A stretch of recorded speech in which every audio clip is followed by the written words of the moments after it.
My background, I served as United States Attorney during the Reagan administration. I was the youngest in the nation at that time. I served in the United States Congress. I was in the Bush administration as head of the DEA, and then after 9/11, I went over to Homeland Security as Undersecretary. Early in my career, while a young U.S. attorney, I investigated and prosecuted extremists who committed acts of violence against their fellow Americans. One such group was led by neo-Nazis who preached white supremacy and violence against law enforcement.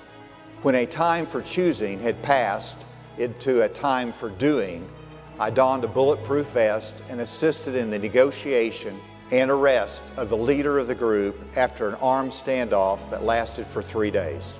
I then prosecuted the leaders to the fullest extent of the law.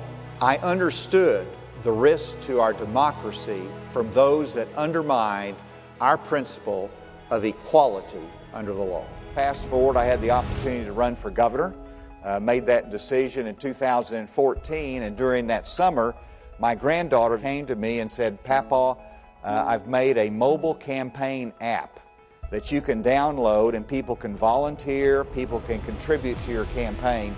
And I said, if my 11-year-old granddaughter Elabeth can do this, this is really something to be good for everybody in Arkansas. We implemented this in 2015 with a law that was passed in which Arkansas was the first state to actually mandate computer science to be offered in every high school in Arkansas. Computer science or coding is now a foundational part of education. Arkansas is one of the few states that kept schools open thanks to the amazing teachers in our state. In fact, Arkansas ranked number 2 in the nation for days of in-classroom instruction during the pandemic.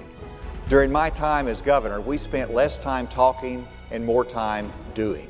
We lowered taxes, reduced the size of government, kept our businesses and schools open during the pandemic, and over 11,000 new businesses have been created in the private sector.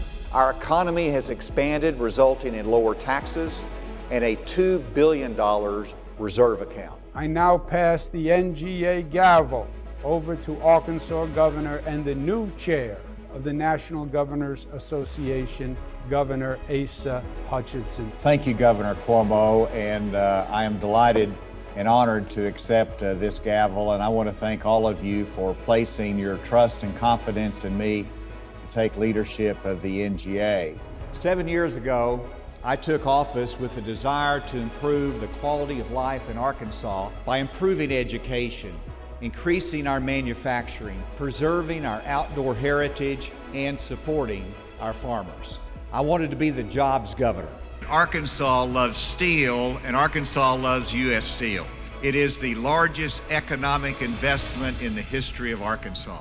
Asa, you are the real deal, man.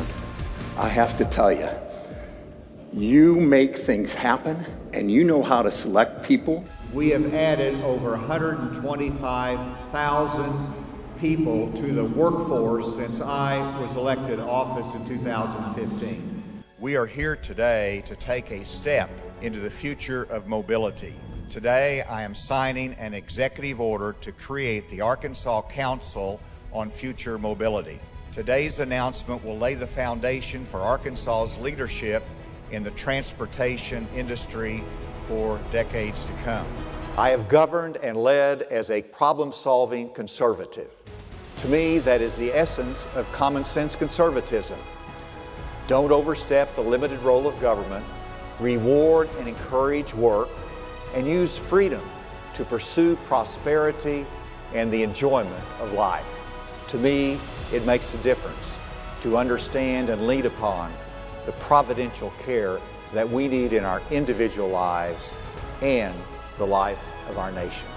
So thank you, and may God bless America.